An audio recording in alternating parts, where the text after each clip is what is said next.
Student, आज हम पढ़ने वाले ब्रेन के बारे में। देखिए, ये हमारा ब्रेन है।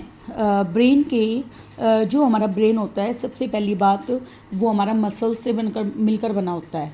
और जो ब्रेन होता है वो हमारी स्कल के अंदर क्या रहता है, प्रोटेक्ट, जो कि क्या होता है, बोनी स्ट्रक्चर, मतलब सिर्फ हड्डियों से मिलकर बना होता है वो। और ब्रेन क्या होता है, सॉफ्ट पार्ट। अब हम ब्रेन को एक अखरोट से कंपैरिजन कर सकते हैं, जिसको हम इंग्लिश में वॉलनट बोलते हैं। अगर वॉलनट के अंदर आपने देखा होगा बाहर वाला स्ट्रक्चर कैसा होता है, हार्ड, और अंदर जो वॉलनट निकलता है वो काफ़ी क्या होता है, सॉफ्ट। तो सेम इसी तरीके से हमारा ब्रेन होता है। ब्रेन के बाहर हमारी स्कल होती है जिसमें ब्रेन प्रोटेक्ट रहता है, और अंदर हमारा ब्रेन होता है जो मसल से मिलकर बना होता है। अब देखिए, इम्पोर्टेंट बात, जो ब्रेन है वो हमारी बॉडी का सबसे हाईएस्ट कोऑर्डिनेटिंग सेंटर है। मतलब ये हमारी पूरी बॉडी को कंट्रोल करने वाला सेंटर है, क्योंकि इसमें जो ब्रेन से नसें निकलती हैं उनका नाम क्रैनियल नर्व्स होता है, जो हमारे फेस की सारी मूवमेंट को कंट्रोल करती है। और ब्रेन जो होता है, और वैसे ब्रेन बाकी बॉडी को भी कंट्रोल करता है। जो ब्रेन होता है वो प्रोटेक्ट रहता है स्कल का, मतलब खोपड़ी के अंदर, हमारे शरीर के अंदर जो हड्डियों का ढांचा बना रहता है। और ब्रेन के स्पाइनल कोड, देखिए स्पाइनल कोड हमारी रीढ़ की हड्डी में, ये स्पाइनल कोड है यहाँ पर, उसके टॉप मोस्ट पार्ट पे हमारा ब्रेन है। और इसको प्रोटेक्ट करने के लिए एक बोनी बॉक्स का मतलब होता है यहाँ पर, मतलब हड्डियों का एक पिंजरा सा बना रहता है जिसको हम स्कल बोलते हैं। और इसको नाम दिया गया है क्रैनियम। क्या नाम दिया गया है, क्रैनियम। अब देखिए, ये हमारा ब्रेन है पूरा, ठीक है। ये देखिए दो लाइनिंग दिखाई दे रही है यहाँ पे, डबल मेम्ब्रेन्स है ना, ये क्रैनियम है, ओके, जिसके अंदर ब्रेन हमारा क्या है, प्रोटेक्ट। अब जो ब्रेन है उसके चारों तरफ 3 मेम्ब्रेन्स होती हैं, 3 मेम्ब्रेन्स की तरह सराउंड होता है, जिसका नाम मैनिंग्स होता है। क्या नाम होता है, मैनिंग्स। और ये प्रोटेक्ट करती है ब्रेन को किसी भी शॉक वगैरह से। और जो मैनिंग्स, जो ये मेम्ब्रेन्स है, उसके बीच में जो स्पेस फिल्ड है वो एक फ्लूइड के द्वारा फिल्ड होता है, और इस फ्लूइड का नाम होता है सेरिब्रो स्पाइनल फ्लूइड। क्या नाम है, सेरिब्रो स्पाइनल फ्लूइड। जो क्या करता है, ये फ्लूइड ब्रेन को किसी भी तरह के शॉक से प्रोटेक्ट करता है, ओके। और ये और याद रखना है आपको, जो हमारे ब्रेन में क्रैनियल नर्व्स निकलती है ब्रेन से, वो संख्या में होती है 12। कितनी होती है, 12। यहीं से हमारे फेस के सारे पार्ट जुड़े रहते हैं। और जो ब्रेन है उसको 3 रीजन्स में डिवाइड किया गया है, fore brain, mid brain and hind brain. अब हम डायग्राम में देखेंगे, देखिए मिड का मतलब बीच में, है ना। और हमने डिवाइड किया है फोर ब्रेन और मिड ब्रेन एंड, देखिए fore brain, mid brain and hind brain. Fore brain में मैक्सिमम पार्ट, देखो ये आपको पाउच लाइक स्ट्रक्चर दिखाई दे रही है, जो हमें अखरोट में भी दिखाई देती है, उसको हम क्या बोलते हैं, सेरिब्रम। क्या बोलते हैं, सेरिब्रम। तो हमारा जो मिड ब्रेन है उसमें कोई और फर्दर डिवीजन नहीं है, जो बीच वाला ब्रेन है। लेकिन जो हमारा हिंड ब्रेन होता है वो 3 पार्ट से मिलकर बना होता है, पोन्स, सेरिबेलम और मेडुला। किस किस से बना होता है, पोन्स, सेरिबेलम और मेडुला। अब हम डायग्राम में देखेंगे। देखो डायग्राम में यहाँ पर पिट्यूटरी ग्लैंड होती है, हाइपोथैलेमस ग्लैंड पिट्यूटरी ग्लैंड के ठीक ऊपर होती है। अब हमने क्या बताया था, हिंड ब्रेन। देखो पोन्स हमारा ये वाला हिस्सा है, सेरिबेलम इस हिस्से को बोलते हैं, और मेडुला हम ये स्पाइनल कॉर्ड के पास है उस हिस्से को बोलते हैं, ओके। तो ये पोन्स, सेरिबेलम और मेडुला, इन तीनों से मिलकर हमारा क्या बनता है, हिंड ब्रेन। तो हमें याद रखना है, ये लीफ लाइक स्ट्रक्चर जो दिखाई दे रही है उसको क्या बोलते हैं, इसको सेरिबेलम। क्या बोलते हैं, सेरिबेलम। और हमारे स्पाइनल कॉर्ड के जो पास है उसको बोलते हैं मेडुला, और पोन्स होता है मेडुला के ठीक ऊपर। आगे देखेंगे हम एक एक का फंक्शन क्या है। जो सेरिब्रम होता है, देखो मैक्सिमम सेरिब्रम है, इसको हम फोरब्रेन भी बोलते हैं, और इसका काम होता है सोचने का, थिंकिंग पार्ट काम करने का होता है इसको। अब देखो हम सोचने में क्या करते हैं, जैसे किसी चीज़ को लर्न करते हैं, है ना, रीजनिंग करते हैं, रीजनिंग के क्वेश्चन करते हैं, या दिमाग लगाते हैं, मतलब इधर से उधर इंटेलिजेंस ही दिखाते हैं, अपनी अपनी पर्सनैलिटी जो होती है मेंटेन होती है, अपनी याददाश्त जो शक्ति होती है, याददाश्त शक्ति में क्या होते हैं, विचार, कोई भी चीज़ हम सेंस करते हैं। और ये सब हिस्से किसके द्वारा कंट्रोल किए जाते हैं, सेरिब्रम के द्वारा। याद रखना, ये वाला हिस्सा जो मैक्सिमम पार्ट है वो सेरिब्रम है। आगे जो सेरिब्रम होता है वो अलग अलग तरह के काम करता है, जैसे इसका मेन काम तो थिंकिंग और मेमोरी का हो गया, ठीक है।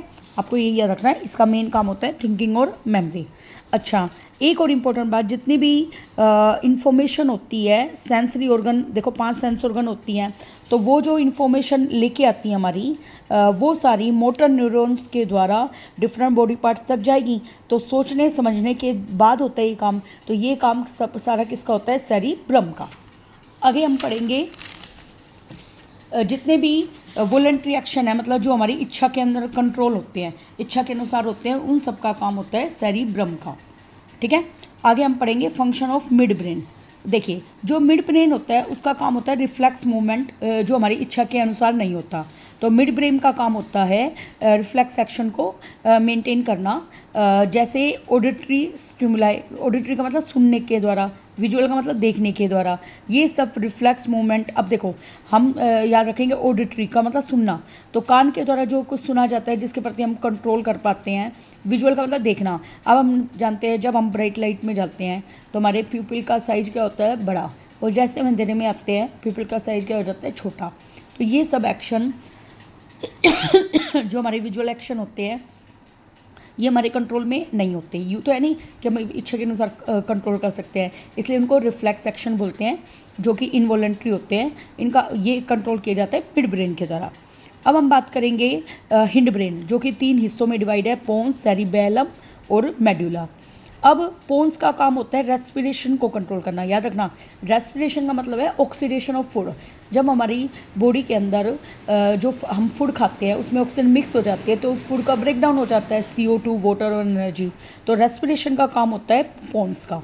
और सेरिबेलम, सेरिबेलम हमारी बॉडी के पोस्चर को मेंटेन करता है, बॉडी का बैलेंस बनाए रखता है। और सेरिबेलम का काम होता है जैसे वॉक करते हैं अपन, डांस करते हैं, राइडिंग कर रहे हैं, है ना, तो ये सारे काम को कंट्रोल करता है सेरिबेलम।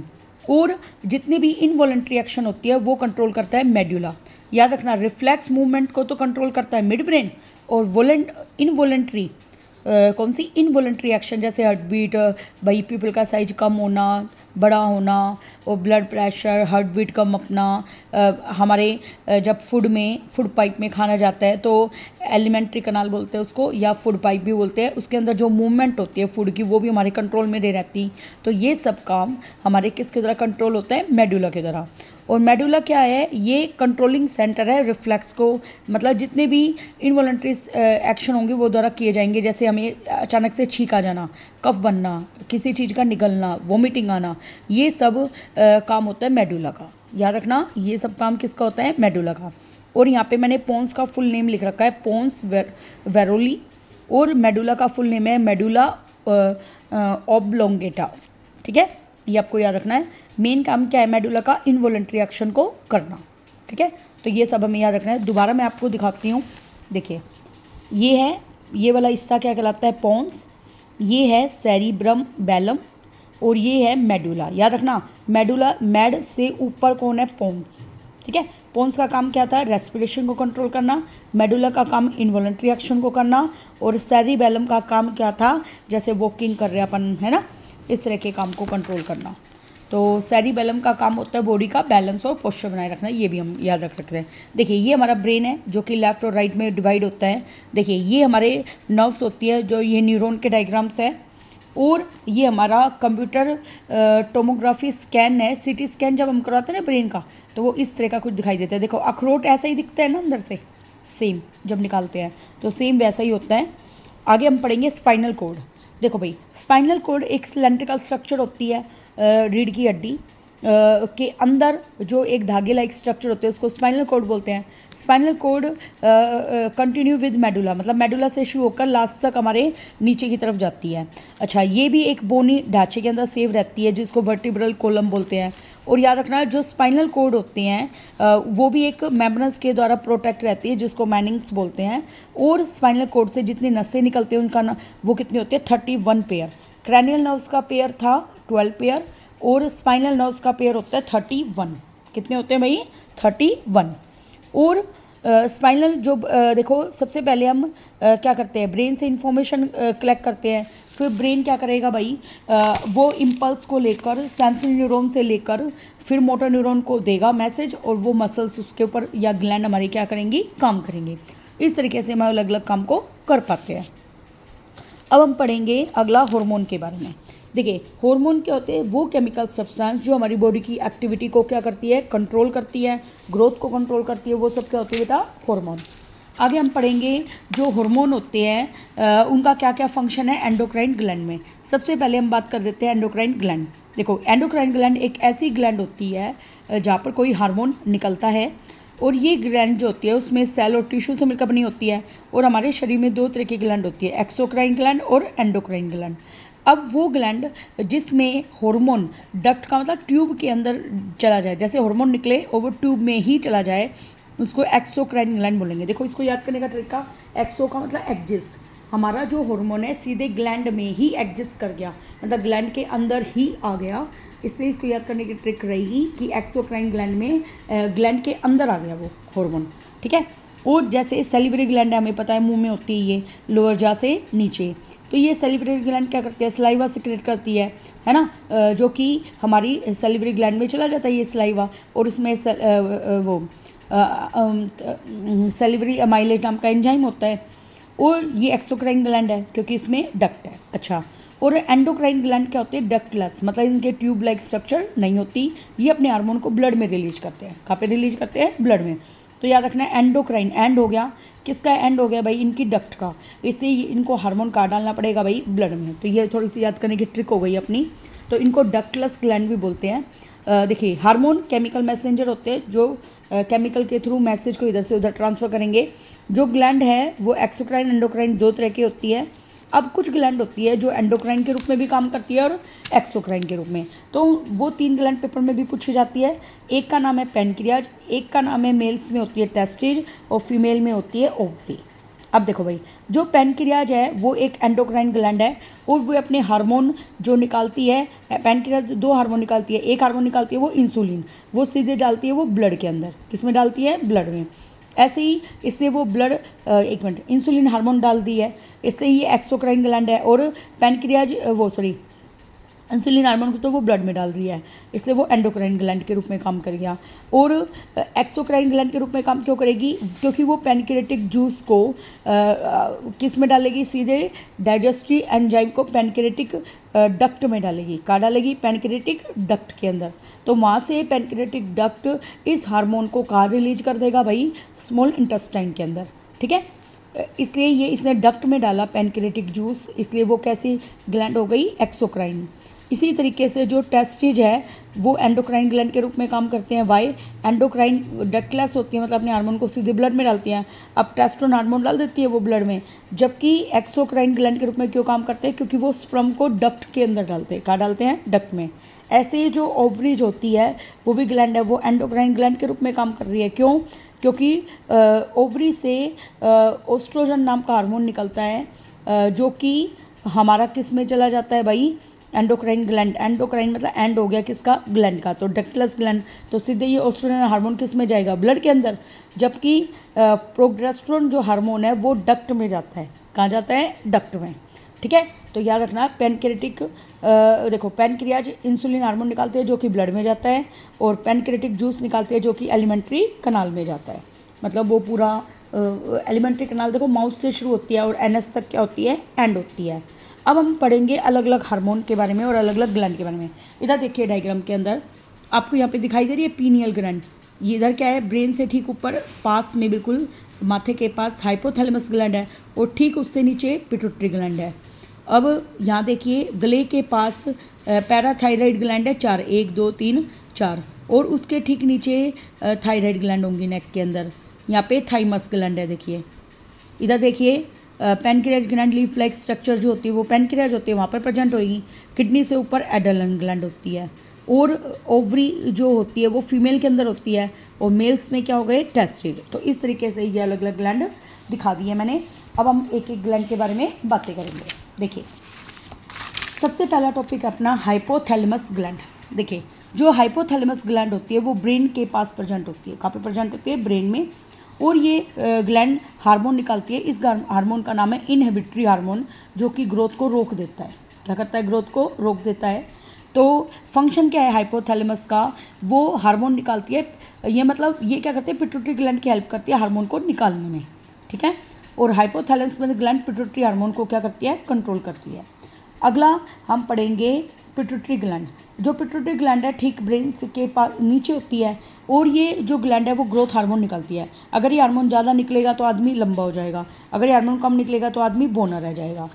आगे हम बात करेंगे थायराइड ग्लैंड। देखो थायराइड ग्लैंड हमारे अटैच होती है विंड पाइप से ऊपर, और ये जो ग्लैंड होती है उसमें थायरोक्सिन नाम का हार्मोन निकलता है, और इस हार्मोन में शरीर के मेटाबॉलिज्म को बनाए रखता है, जिसमें कार्बोहाइड्रेट, फैट, प्रोटीन इन सबको डाइजेशन में हेल्प करेगा। दूसरा जो आयोडीन हार्मोन है वो हमारे शरीर में थायरोक्सिन नाम का हार्मोन बनाएगा। वो हार्मोन क्या करेगा, हमारे शरीर में थायरोक्सिन, देखो जैसे टाटा नमक आता था उसके अंदर स्पेशल आयोडीन मिलाया जाता था नमक में, ताकि थायरोक्सिन हार्मोन की कमी को दूर किया जा सके। ठीक है, अगर मान लो किसी के शरीर में थायरोक्सिन हार्मोन की कमी है तो उसको कौन सी बीमारी हो जाती है, गोइटर की। गोइटर की बीमारी होगी तो इस लेडी को देख रहे हो सामने, जैसे इसकी नेक में स्वेलिंग आ गई, तो वैसे ही नेक में क्या आ जाती है, स्वेलिंग। ठीक है, नेक बड़ी होती चली जाएगी। अगला हम पढ़ेंगे पैराथायराइड ग्लैंड। देखो पैराथायराइड ग्लैंड 4 छोटी छोटी पैराथायराइड ग्लैंड होती है जो कि थायराइड ग्लैंड के अंदर चिपकी रहती है, और ये एक हार्मोन निकालती है जिससे, देखो पैराथायराइड है तो नाम भी हार्मोन है, पैराथॉर्मोन नाम का हार्मोन है, और इसका काम होता है शरीर के अंदर कैल्शियम और फॉस्फेट के लेवल को बनाए रखना, और वो सीधे ब्लड में डालता है। आगे थाइमस ग्लैंड। थाइमस जो ग्लैंड है वो नेक के लोअर पार्ट में होता है और चेस्ट के अपर होता है, तो याद रखना नेक के लोअर और चेस्ट के अपर। ये थाइमस हार्मोन ग्लैंड जो होती है, थाइमस नाम का ये हार्मोन निकालती है। इसका थाइमस हार्मोन का काम होता है अपने शरीर के इम्यूनिटी सिस्टम को बनाए रखना। अब थाइमस जो ग्लैंड होती है वो बच्चों में क्या होती है, बड़ी, लेकिन जैसे जैसे पुबर्टी एज आती है, बच्चे मैच्योर होने लग जाते हैं, तब ये अपने आप ही श्रिंक कर जाती है। आगे हम पढ़ेंगे पैनक्रियाज, मोस्ट इंपॉर्टेंट है ये। पैनक्रियाज जो हार्मोन है वो पैनक्रियाज निकालती है। इसमें पैनक्रियाटिक इंसुलिन नाम का हार्मोन निकलता है। अगर ब्लड में शुगर लेवल को कंट्रोल करता है, अगर कम हो जाता है तो हमें इंसुलिन का इंजेक्शन देना पड़ता है, और ज़्यादा इंसुलिन बन जाए तो इंसान क्या चला जाता है, कोमा के अंदर। आगे हम पढ़ेंगे डायबिटीज़ वाले पेशेंट को इंसुलिन का इंजेक्शन दिया जाता है ना, ताकि उनके शरीर में इंसुलिन हार्मोन की मात्रा ठीक से बन पाए। ये क्वेश्चन काफ़ी बार पूछा जाता है। आगे हम पढ़ेंगे एड्रेनल ग्लैंड। एड्रेनल ग्लैंड कहाँ पे प्रेजेंट होते हैं, किडनी के ठीक ऊपर। तो ये 2 ग्लैंड होती है और ये एड्रेनलिन नाम का हार्मोन निकालती है। इसका काम क्या होता है, heart beat, breathing rate, blood pressure को और कार्बोहाइड्रेट को मेटाबॉलिज्म को कंट्रोल करना। इस हार्मोन का स्पेशल नाम है इमरजेंसी हार्मोन या फाइट हार्मोन। ये हार्मोन क्या कब होता है, जब हम बहुत ज़्यादा एक्साइटेड हो जाते हैं, डर जाते हैं, तभी हार्मोन हमारी बॉडी के अंदर बहुत ही ज़्यादा मात्रा में निकलने लग जाता है।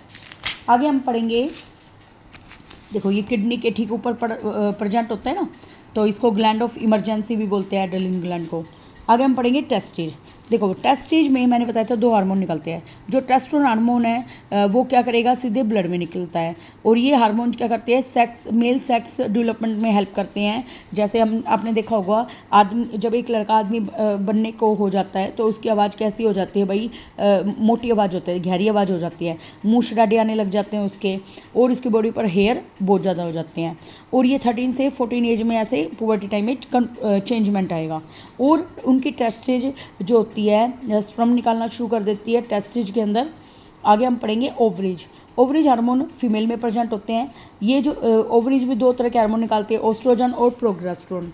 जो ओस्ट्रोजन हार्मोन है वो भी फीमेल के अंदर सेकेंडरी सेक्सुअल करैक्टर के अंदर चेंज लाता है। जैसे भाई औरत की आवाज़ पैनी हो जाती है, सॉफ्ट भी होती है कईयों की, है ना, ब्रेस्ट वगैरह बनने लग जाते हैं, और बॉडी पे इनके भी बाल आने लग जाते हैं। ठीक है, और प्रोजेस्टेरोन हार्मोन जो होता है वो यूट्रस के अंदर चेंज लाता है। मेंस्ट्रुएशन साइकिल, जैसे मेंस्ट्रुएशन आना, तो वो प्रोजेस्टेरोन हार्मोन की वजह से होता है। और फिर धीरे धीरे वो जब ये हार्मोन जब ये ब्लड फ्लो नहीं होता, मतलब जब मेंस्ट्रुएशन साइकिल नहीं आती, तो लेडी क्या हो जाती है, प्रेग्नेंट। ठीक है, आगे हम पढ़ेंगे फीडबैक मैकेनिज्म के बारे में। देखो ज़्यादा मात्रा में हार्मोन का बनना और कम मात्रा में हार्मोन का बनना हमारी बॉडी के लिए क्या होता है, नुकसानदायक। देखो अब डेफिशिएंसी होगी मान लो इंसुलिन हार्मोन की, तो हमें क्या बीमारी हो जाती है भाई, डायबिटीज़ की। और उसी तरफ दूसरी तरफ हम देखते हैं, अगर हमारी बॉडी में हार्मोन इंसुलिन ज़्यादा बन गया तो उससे क्या हो जाएगा, हम कोमा में चले जाएंगे। तो हमने क्या देखा, ज़्यादा बनना भी नुकसानदायक और कम बनना भी नुकसानदायक। तो जो टाइमिंग और अमाउंट ऑफ हार्मोन है जो हमारे अलग अलग ग्लैंड बना रही है और उसको कंट्रोल कर रही है, उसको बोलते हैं फीडबैक मैकेनिज्म, जो कि हमारी बॉडी के अंदर बना रहता है। ठीक है। जैसे इसने क्या रखा, शुगर लेवल ब्लड में ज़्यादा हो जाए तो हमारी किसको पता लग जाता है, पैनक्रियाज नाम की सेल्स को पता लग जाता है, तो वो क्या करेगी, इंसुलिन हार्मोन को ज़्यादा बनाने लग जाएगी। शुगर लेवल अगर बढ़ जाएगा तो इंसुलिन हार्मोन भी ज़्यादा बनेगा, जिसकी वजह से शुगर लेवल हम ऑटोमेटिकली हमारे शरीर के अंदर हम क्या करेंगे, उसको रिड्यूस करने की कोशिश करेंगे। तो जैसे बढ़ जाएगा तो वो ऑटोमेटिकली रिड्यूस भी हो जाएगा, जिसका बॉडी बिल्कुल ठीक चल रही है। ठीक है, तो इस तरीके से हम देखते हैं दोनों में फ़र्क है। एक क्वेश्चन और कम कर लेते हैं हम, नर्वस सिस्टम और एंडोक्राइन सिस्टम में क्या फ़र्क है। देखो, नर्वस सिस्टम केवल नर्व से बना होता है और एंडोक्राइन सिस्टम में ग्लैंड होती है, और मैसेज इसमें इलेक्ट्रिकल इम्पल्स के फॉर्म में जाते हैं, इसमें केमिकल हार्मोन के द्वारा जाते हैं। इसमें जो मैसेज है वो नर्व फाइबर के द्वारा ट्रांसमिट होते हैं और इसमें ब्लड के द्वारा, और इसमें मैसेज बहुत ही क्विकली रेस्पॉन्ड करते हैं और इसमें धीरे रेस्पॉन्ड करते हैं, और मैसेज जो है इसमें शॉर्ट टाइम के लिए रहते हैं जबकि इसमें लंबे समय तक रहते हैं। ठीक है, तो नेक्स्ट वीडियो में हम इसके क्वेश्चन आंसर करते हैं। Thank you very much.